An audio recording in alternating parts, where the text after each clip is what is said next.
अस्सलाम वालेकुम students, welcome back to R S learning zone. उम्मीद है आप सब खैरियत से होंगे। आज हम डिस्कस करने जा रहे हैं लेक्चर नंबर 35 ENG 524 का। अगर आप चैनल पर नहीं हो तो जल्दी से चैनल को सब्सक्राइब कर दें। चलते हैं जी हम अपने लेक्चर की तरफ। चैप्टर हमारे पास है framework for the analysis of media text 1। Topic 1 है मीडिया डिस्कोर्स एंड सोसाइटी। बच्चों, अगर हम मीडिया डिस्कोर्स के बेसिक आइडिया के बारे में बात करें तो वो ये है कि जो मीडिया है, जो न्यूज़, टीवी और रिपोर्ट्स वगैरह हैं, वो जो लैंग्वेज यूज़ करते हैं उसका डायरेक्ट रिलेशन किस चीज़ के साथ होता है? वो सोसाइटी के साथ होता है। यानी कि जो मीडिया है वो सिर्फ इंफॉर्मेशन नहीं देता बल्कि सोसाइटी की थिंकिंग, ओपिनियन और जो बिहेवियर्स है ना उनको भी इन्फ्लुएंस करता है। इसीलिए मीडिया डिस्कोर्स को समझना सिर्फ ये नहीं कि लैंग्वेज समझना है बल्कि सोसाइटी को समझना भी है। अब यहाँ पे है कि the analysis of journalist advance last 2 decade. अच्छा, इन द इस फील्ड में जो लास्ट 2 डिकेड्स से तकरीबन 20 सालों में बहुत सारी डेवलपमेंट हुई है। वजह क्या थी? Specially due to the emergence and development of critical discourse analysis. आपके पास सेकेंड लाइन में है। अच्छा, ये एमसीक्यूज़ के लिए इंपॉर्टेंट है और वो ट्रू फॉल्स भी हो सकता है इसमें से। अब यहाँ पे इसका मतलब क्या है कि 20 सालों में बहुत सारी डेवलपमेंट हुई है इस फील्ड में, जो कि किस वजह से हुई? Specially due to CDA, critical discourse analysis. अब CDA ने मीडिया लैंग्वेज को सिर्फ यानी कि ग्रामर या स्ट्रक्चर की तरह नहीं देखा बल्कि उसे पावर, आइडियोलॉजी और उसके बाद सोसाइटी के कॉन्टेक्स्ट में भी एनालाइज किया है। लेकिन फिर भी क्या हुआ? However, the important aspects remain under researched। इन सब चीज़ों के बाद भी रिसर्चर्स के मुताबिक, रिसर्चर्स वो लोग हैं जो रिसर्च करते हैं, रिसर्चर्स के मुताबिक अभी भी ना 3 इंपॉर्टेंट प्रॉब्लम्स हैं या गैप्स कह लें जो अभी भी हैं। पहला हमारे पास कौन सा है? यहाँ पे है जी द टाइम प्लान। ये देखें, time plan and discourse analysis, उसके बाद डिस्कर्सिव स्ट्रेटजीज और फिर extra and super textual effect of mediated discourses. अगर हम फर्स्ट के बारे में बात कर लें तो वो क्या है? पहला हमारे पास है टाइम प्लान। मीडिया डिस्कोर्स जो है, मीडिया डिस्कोर्स एनालिसिस अक्सर ना सिर्फ एक वक्त की न्यूज़ को देखता है, लेकिन जो एक असल अंडरस्टैंडिंग है, एक रियल अंडरस्टैंडिंग, उस चीज़ के लिए ज़रूरी क्या है कि न्यूज़ को ना हम वक्तन फ़वक्तन एक सीक्वेंस के साथ देखें। यानी कि पहले क्या हुआ, अब क्या हो रहा है और बाद में क्या होगा, जैसे कि लिंक्ड करके। इसको क्या कहते हैं? इसको लॉन्गिट्यूडनल एनालिसिस भी कहते हैं। यहाँ पे आपके पास है कि understanding the biography of public matters requires a longitudinal examination. Longitudinal examination ये है कि एक सीक्वेंस में न्यूज़ को जो है ना अंडरस्टैंडिंग के लिए देखा जाए। सेकेंडली हमारे पास है, सेकेंड हमारे पास था the discursive strategies of social actors. ठीक है, अब दूसरा गैप क्या है? Discursive strategies of social actors. Social actor से मुराद आप लोगों ने पहले भी पढ़ा है, अब आप लोग को पता है सोशल एक्टर्स कौन है। पॉलिटिशियंस, जर्नलिस्ट और जो डिफरेंट ग्रुप्स हैं इनको के ये सोशल एक्टर्स हैं। अब ये लोग अपनी लैंग्वेज को ना हालात के मुताबिक चेंज करते हैं। यानी कि जिस तरह की सिचुएशन है, जब समझ लें कि अगर वोट लेने से पहले तो उनकी बातें और होंगी और जब वो उन अपना मकसद पूरा हो जाएगा तब उनकी और हो जाएंगी। यानी कि बहुत दफ़ा कोई स्टेटमेंट पहले कुछ होती है और बाद में उसे मॉडिफाई कर दिया जाता है, उसे चेंज कर दिया जाता है। इसलिए ज़रूरी है कि जो बिफोर और आफ्टर का डिस्कोर्स है ना उसे स्टडी किया जाए। थर्ड था एक्स्ट्रा और सुपर टेक्सटल इफेक्ट। यानी कि मीडिया टेक्स्ट सिर्फ वर्ड तक लिमिटेड नहीं होता बल्कि इसका इफेक्ट सोसाइटी, पॉलिटिक्स, कल्चर और पब्लिक ओपिनियन पर भी होता है। ठीक है, यहाँ पे हमारे पास हैं several research traditions can be. अच्छा, ये एमसीक्यूज़ के लिए लाइन इंपॉर्टेंट है। Can be identified high taking about the studies on dash language on media language. फिर फॉलर हैं, उन्होंने 1991 में क्या किया? फॉलर ने 1991 में इन्होंने न्यूज़ लैंग्वेज के लिंग्विस्टिक एस्पेक्ट स्टडी किए थे। ये अपनी चीज़ याद रखनी है। ठीक है, क्या क्या है यहाँ पे? सिंटैक्स है, ट्रांसिटिविटी है, ये चीज़ सिंटैक्स है, ट्रांसिटिविटी है, लेक्सिकल स्ट्रक्चर है, मोडालिटी है एंड स्पीच एक्ट है। सिंटैक्स क्या है? जो कि सेंटेंस स्ट्रक्चर, लेक्सिकल चॉइस यानी कि लेक्सिकल स्ट्रक्चर जो एक लफ्ज़ों का इंतखाब, अल्फाज का इंतखाब। मोडालिटी सर्टेनिटी या अनसर्टेनिटी के जो एक्सप्रेशन है। और स्पीच एक्ट को क्या किया इन्होंने? एनालाइज किया है। नेक्स्ट यहाँ पर हमारे पास है CDA has set it self the goal of looking beyond text and taking into account institutional and socio cultural context. अच्छा, ये जो लास्ट में है इसमें यही है हमारे पास चीज़ के जो है ना CDA का एक क्या जो कंप्लीट रिसर्च प्रोग्राम है वो अभी तक फुली डेवलप्ड नहीं हुआ है। नेक्स्ट टॉपिक हमारे पास है revisiting critical discourse analysis. Critical discourse analysis media discourse study का सबसे एक इम्पोर्टेंट और अथॉरिटेटिव रिसर्च अप्रोच है। ये आपको पता है, अथॉरिटेटिव यानी कि जो सबसे ज़्यादा एक्सेप्टेड होता है या पावरफुल होता है, पावरफुल रिसर्च होता है, ऐसी अप्रोच है। अब इस फील्ड में ना 3 रिसर्चर्स हैं, 3 रिसर्च करने वाले लोग हैं जो सबसे ज़्यादा फेमस हैं। कौन से हैं? सेकंड लाइन ये आपके पास है वैन डाइक, नॉर्मन फेयरक्लॉव, उसके बाद वुडक।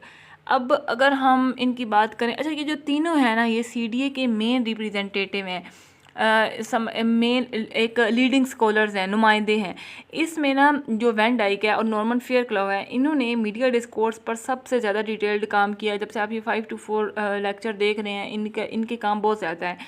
अब CDA का जो ना थ्योरेटिकल बैकग्राउंड है वो कहाँ से, वो किस चीज़ से लिंक्ड है? वो वेस्टर्न मार्क्सिज्म से लिंक्ड है। यहाँ से मैं आपको अगर दिखा दूँ तो ये चीज़, ठीक है, वो किससे लिंक्ड है? CDA का थ्योरेटिकल बैकग्राउंड किस चीज़ से लिंक्ड है? तो आपने याद रखनी है वेस्टर्न मार्क्सिज्म से।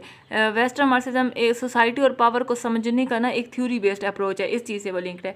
और इसमें जो ग्राम्स्की है, ग्राम्सी, उसके बाद अल्थूसर है और ये फ्रैंकफर्ट स्कूल है, इनके आइडियाज़ शामिल हैं। और इनका मेन आइडिया क्या था? ये कि सोसाइटी में पावर और आइडियोलॉजी जो है ना वो लैंग्वेज और डिस्कोर्स के थ्रू ना ऑपरेट करती हैं। फिर नेक्स्ट यहाँ पे है हमारे पास फॉलर 19। अच्छा ये जितने भी हैं ना इनके अपने कॉन्सेप्ट क्लियर रखने हैं कि किसका क्या काम था, और उसके बाद एक मतलब अपने हैंडआउट्स को पढ़ लेना है। बाकी ये बुक मुश्किल नहीं है, आसान है, इजीली हो जाएगा।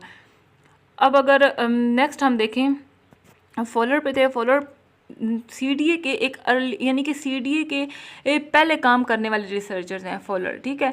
Was one of the pioneer of the critical approach to language. Pioneer जो पहला काम करने वाला होता है वो, अब उनमें से हैं। उन्होंने ना क्या किया, ट्रेडिशनल डिस्क्रिप्टिव लिंग्विस्टिक्स यानी कि सिर्फ ग्रामर और स्ट्रक्चर बताने वाला जो अप्रोच है ना, उससे आगे जाकर न्यूज़ लैंग्वेज में पावर और आइडियोलॉजी को इंक्लूड किया। देखें, attempting to go beyond a traditionally descriptive discipline of linguistic, he brought an issue of power and ideology. अगर मैं आपको दोबारा ये चीज़ बता दूं कि उन्होंने क्या किया, उन्होंने ट्रेडिशनल डिस्क्रिप्टिव लिंग्विस्टिक जो है उससे आगे जाकर न्यूज़ लैंग्वेज में किस चीज़ को, पावर और आइडियोलॉजी को इंक्लूड किया है। और उनका जो एक मेन फोकस था वो ये था कि न्यूज़ को सिर्फ ग्रामर के लिहाज से ना बल्कि ना देखा जाए, बल्कि एक सोशल मीनिंग के कॉन्टेक्स्ट में देखा जाए। फिर नेक्स्ट है यहाँ पे हमारे पास, देखें, each discursive event is dialectically tied to society insofar as it's both constitute and is constitute by the social phenomena. ये आपकी उसके लिए ज़रूरी है, MCQs के लिए ज़रूरी है। नेक्स्ट यहाँ पे ये भी अंडरलाइन है, CDA is then a reflexive and engage form of social theory which is very of its potential implication for social and political formation. अच्छा, अगर आपको मैं यहाँ पे बात करूँ कि CDA को ना, ये CDA को रिफ्लेक्सिव यानी अपने एनालिसिस को खुद चेक करने वाला और एंगेज्ड है कि सोसाइटी इशू से जो लिंक्ड है, CDA को ना रिफ्लेक्सिव और एंगेज्ड सोशल थ्योरी भी कहा जाता है। मतलब कि CDA जो है वो सिर्फ थ्योरी नहीं बल्कि एक रियल सोसाइटी और पॉलिटिक्स को भी कंसीडर करता है। लेकिन CDA को यहाँ पे ना, CDA is not universally or entirely uploaded. अब यहाँ पे क्या हुआ कि जो CDA को ना तनकीद भी फेस करनी पड़ी, क्रिटिसिज्म भी थे। यहाँ पे फर्स्ट है हमारे पास ये ड्रेक जो है 1999 में, यहाँ पर आपके सामने ही है, लेकिन चलो मैं फिर ड्रेक जो है, इन्होंने इसका टायर विद ड्रेक, इन्होंने क्या कहा कि CDA जो है वो आइडियोलॉजिकली कमिटेड है, यानी कि आइडियोलॉजिकल कमिटेड के पहले से फिक्स्ड सोच रखने वाली, आइडियोलॉजिकली वो चीज़ है कि एक सोच है कमिटेड, एक पहले से फिक्स्ड चीज़ की हुई है। और जो टोलन है उन्होंने क्या कहा कि CDA में ना मेथडोलॉजिकल डाइवर्सिटी जो है वो बहुत ज़्यादा है, इसलिए क्लैरिटी कम है। मेथडोलॉजिकल डाइवर्सिटी का अगर मतलब डिफरेंट मेथड्स का मिक्सचर है एक। फिर विडोसन है, इन्होंने क्या कहा, विडोसन और जो स्टब्स हैं, इन्होंने कहा कि जो CDA एनालिसिस है ना वो इंटरप्रिटेशन ज़्यादा करता है, यानी कि अपनी सोच से मीनिंग निकालता रहता है। ओके, यहाँ पे आप लोगों ने बस चीज़ जो है ना इनके थोड़े थोड़े काम अपने दिमाग में रखने हैं। नेक्स्ट यहाँ पे फिलो है, फिलो ने क्या कहा, ये फोर्थ लास्ट लाइन है, इन्होंने कहा कि जो CDA है ना उन्होंने अभी तक न्यू जो डिस्कोर्स का कंप्लीट एक साइकिल है, प्रोडक्शन, रिसेप्शन और जो सर्कुलेशन आ जाती है उसको फुली कवर नहीं किया, हमने पिछले टॉपिक में भी पढ़ा। इसलिए CDA को इंटीग्रेटेड एनालिसिस यानी कि इंटीग्रेटेड एनालिसिस की ज़रूरत है, सब चीज़ों को मिलाकर उसको स्टडी करने की ज़रूरत है। ये एक MCQs है इंपॉर्टेंट, इसमें ऑप्शन आ ह्यूज कलेक्शन आएगा। बच्चों, टॉपिक 3 हमारे पास है the time plan the analysis of journalist text. अब बेसिक अगर मैं आपको कॉन्सेप्ट बताऊं तो डिस्कोर्स एनालिसिस में अब तक एक मेजर प्रॉब्लम ये रही है कि टाइम को प्रॉपरली कंसीडर नहीं किया गया। ज़्यादातर स्टडीज़ जो हैं वो सिर्फ एक वक्त की न्यूज़ को एनालाइज करती हैं, लेकिन ये नहीं देखती कि पहले क्या हो गया था या बाद में क्या चेंजेस हुए हैं। यानी कि न्यूज़ जो मीडिया को ना समझने के लिए उसका पास्ट और फ्यूचर देखना ज़रूरी है, ये अपने दिमाग में रखना है। अब यहाँ पे ना कुछ प्रॉब्लम्स हैं, वो कौन सी हैं, कुछ रिसर्च गैप्स हैं, वो कौन से हैं। तो वो एक तो हयात जो हैं वो क्या कहते हैं कि क्रिटिकल डिस्कोर्स एनालिसिस में टेम्पोरल का जो है टेम्पोरल कॉन्टेक्स्ट का इंक्लूड करना ज़रूरी है। टेम्पोरल यानी कि वक्त से रिलेटेड जो चीज़ है। हयात also argued for analysis of temporal context in critical discourse analysis. ये जो ऑरेंज में हाईलाइट किए हुए हैं ये ब्लैंक्स के लिए आपको इंपॉर्टेंट है, आपको याद होना चाहिए कि किसने क्या चीज़ के लिए कहा था। फिर नेक्स्ट है फैंडाइक इन्होंने क्या कहा 2004 में, explicit theory of context is still missing, कि इन्होंने ये क्या कहते हैं यहाँ पे कि जो है ना अभी तक कॉन्टेक्स्ट की प्रॉपर थ्योरी है वो मिसिंग है। अभी तक मीडिया को टाइम के प्रॉपर फ्लो में एनालाइज नहीं किया गया। फिर the historical nature of discourse is one of the most fundamental characteristic. Most fundamental characteristic कौन सी है इसकी, तो वो है हिस्टोरिकल नेचर डिस्कोर्स की। ठीक है, हिस्टोरिकल नेचर जो है वो यानी कि डिस्कोर्स का जो बेसिक फीचर है वो क्या है कि वो हिस्टोरिकल होता है। अगर आपको मैं आसान लफ्ज़ों में कहूँ कि हर न्यूज़ जो है वो पहले वाली न्यूज़ से लिंक्ड होती है और आने वाली न्यूज़ को इन्फ्लुएंस करती है। ठीक है, नेक्स्ट यहाँ पे है कि फेयरक्लो हैं, इन्होंने क्या किया, इन्होंने and others have conceptualise these relations as intertextuality. Fairclough ने इंटरटेक्सचुअलिटी का कॉन्सेप्ट दिया, ये आपने दिमाग में रखने हैं। ठीक है, इसका मतलब इंटरटेक्सचुअलिटी का मतलब होता है कि एक टेक्स्ट दूसरे टेक्स्ट से लिंक्ड होता है। इंटरटेक्सचुअलिटी लिंक्ड करता है। लेकिन प्रॉब्लम क्या थी कि ये concept complete time system explain नहीं करता। फिर नेक्स्ट हमारे पास है वैन डाइक ने 1988 में इन्होंने offer the biography of the text, ये वाली चीज़। वैन डाइक ने टेक्स्ट बायोग्राफी का आइडिया दिया, यानी कि एक टेक्स्ट की लाइफ। ठीक है, अब यहाँ पे जो हमारे पास the most significant contribution, best जो कंट्रीब्यूशंस हैं, बेस्ट जो वो कौन सी हैं, रुथ वुडक जो है ना और उनके जो कोलीग्स हैं उन्होंने किस चीज़ का उन्होंने डिस्कोर्स हिस्टोरिकल अप्रोच दिया। अब इस अप्रोच में क्या था, हिस्टोरिकल बैकग्राउंड को कंसिडर किया जाता है और डिस्कोर्स के जो है ना उसको डिस्कोर्स को टाइम के साथ चेंज जैसे चेंजेस आ रहे हो ना उन चेंजेस को भी स्टडी किया जाए। ठीक है, यानी कि अगर सिंपल लफ्ज़ों में कहूँ तो वुडक ने कहा कि जो न्यूज़ है ना उसको हिस्ट्री के साथ समझना चाहिए। टू इंपॉर्टेंट टाइम डायमेंशंस हैं, एक है डायक्रॉनिक, एक है सिंक्रोनिक। एक यानी कि diachronic history over the time and second है सेम टाइम कंपैरिजन। लास्ट अगर आप लाइन देखें तो both the historical diachronic and the comparative synchronic perspective में be considered for a detailed critical analysis of news discourse.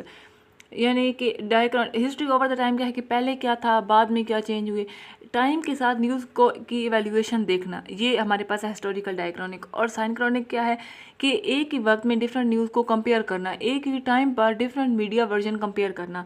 ठीक है, अगर इसका ये जो हमारे पास सेकंड टॉपिक था इसको हम अगर इन शॉर्ट कहें तो ये है कि मीडिया डिस्कोर्स को समझने के लिए पास्ट, प्रेजेंट और पैरेलल डिस्कोर्सेस सबको देखना ज़रूरी है। हिस्ट्री, उसकी करंट न्यूज़ और कंपैरिजन करना, ये सारी चीज़ें ज़रूरी हैं। नेक्स्ट टॉपिक हमारे पास है discursive strategies of social actors. अच्छा, ये पहली दो लाइन्स ये आपके लिए इंपॉर्टेंट है, MCQs के लिए, क्विज़ के लिए भी जो आपका आएगा और उसके बाद जो आपके फाइनल टर्म होने हैं उनमें भी। Journalism is typically a discursive reconstruction of reality. कौन है जर्नलिज्म है, क्या है डिस्कर्सिव रिकंस्ट्रक्शन किस चीज़ के, रियलिटी के। अब देखें क्या है कि जो जर्नलिज्म है ना वो आपको बता दिया कि रियलिटी के रिकंस्ट्रक्शंस होते हैं। रियली ज़्यादातर ना अक्सर क्या होता है कि जर्नलिस्ट जो हैं वो witness events or get to know reality in a way that does not involve the mediation of others. Journalist जो हैं वो अक्सर ख़ुद इवेंट्स को डायरेक्टली विटनेस नहीं करते बल्कि उनको ना इन्फॉर्मेशन दूसरे लोगों से मिलती है। यानी कि न्यूज़ जो हम देखते हैं वो असली वाक़या नहीं होता बल्कि किसी और के थ्रू बनाई गई एक स्टोरी तकरीबन होती है जो हम तक पहुंच रही होती है। मीडिया जो है वो रियलिटी को डायरेक्ट नहीं दिखाता बल्कि वो किसी और ज़रिए से बनाई हुई रियलिटी होती है जो हमें दिखाई जा रही होती है। नेक्स्ट हमारे पास यहाँ पे है the media representative of social issues seems to be function of initiative of social actors to organize their claims and to project attention to happening and problem. अच्छा, सोशल एक्टर मैंने आपको बता दिया कि ये क्या होते हैं, पॉलिटिशियंस, विटनेस, इंस्टीट्यूशंस, एक्सपर्ट और जो कन्फ्लिक्टिंग ग्रुप्स होते हैं ना ये लोग मीडिया को इन्फॉर्मेशन देते हैं। जो सोशल एक्टर्स हैं ये मीडिया को इन्फॉर्मेशन पहुँचाते हैं। अब अगर हम बात करें कि जो है ना यहाँ पे दो लेवल हैं, a good method of discourse analysis should account for those two level of discursive intervention.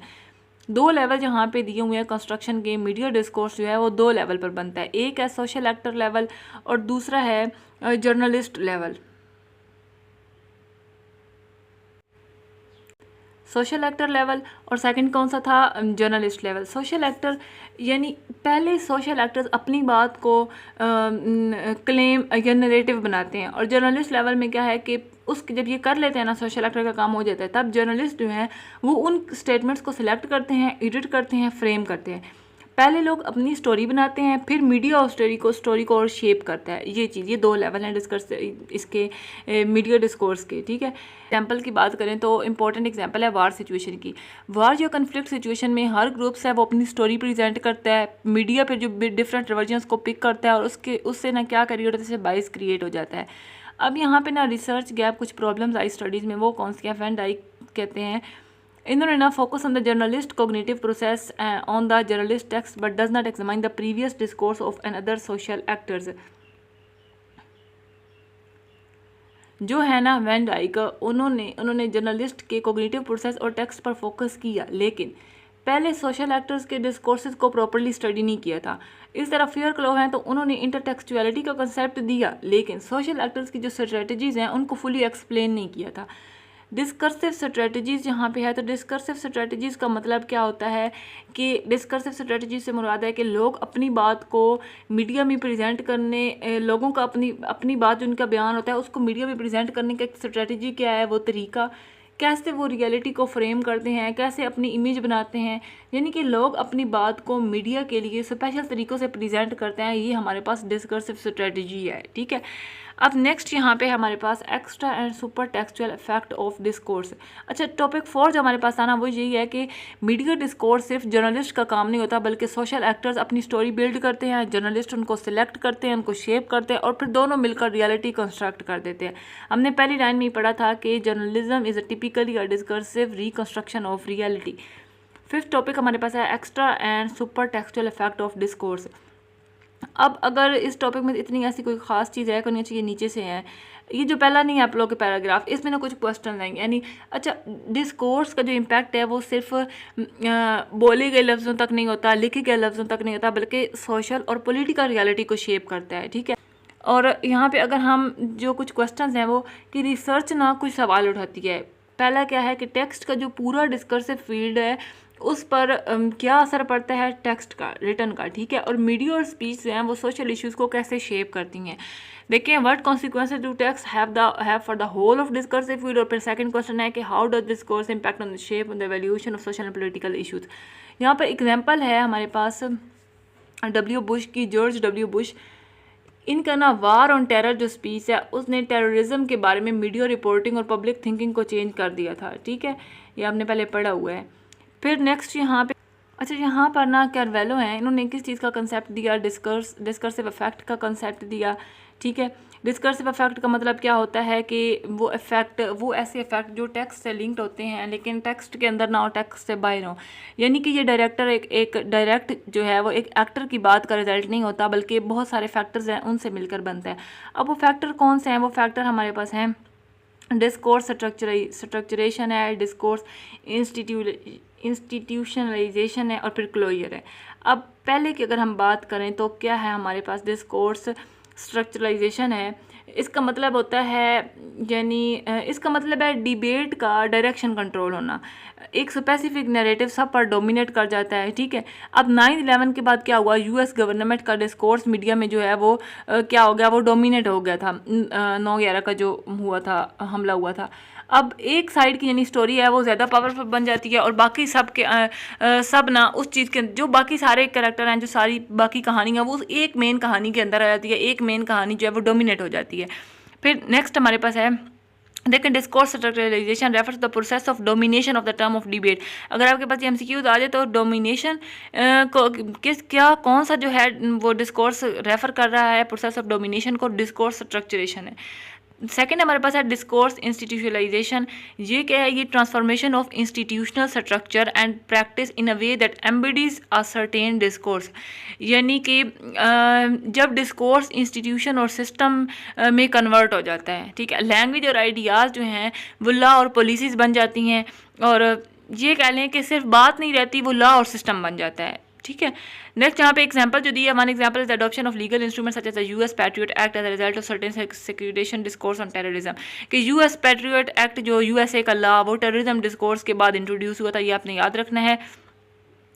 Third हमारे पास है लास्ट वाला, इसमें क्या है कि इज द क्लोज कर देना, some form of the controversy for instance the scientific और policy debate the super textual process, ये कौन सा सुपर टेक्सचुअल प्रोसेस कौन सा है, तो वो ये लास्ट वाला है। इसमें क्या है, किसी डिबेट को एंड हो जाना, एक इशू पर डिस्कशन ख़त्म हो जाना, या साइंटिफिक या पॉलिसी डिबेट जो है उसका फाइनल डिसीजन आ जाना। ठीक है, अगर हम इसका इन शॉर्ट इस टॉपिक की मैं आपको बताऊं तो मीडिया डिस्कोर्स जो है वो सिर्फ रिपोर्टिंग नहीं होती, बल्कि वो ओपिनियन क्रिएट करती है, पॉलिसीज इन्फ्लुएंस करती है और इंस्टीट्यूशंस चेंज करती है। तो ये था जी हमारे पास लेक्चर नंबर 35। आई होप आपको एक एक जो है लाइन है, एक जो पॉइंट है वो क्लियर हो गया होगा। मैंने अपनी तरफ से बहुत ज़्यादा कोशिश की है, और मिलते हैं जी नेक्स्ट लेक्चर नंबर 36 के साथ। तब तक अपना ख्याल रखिए, अल्लाह हाफिज़।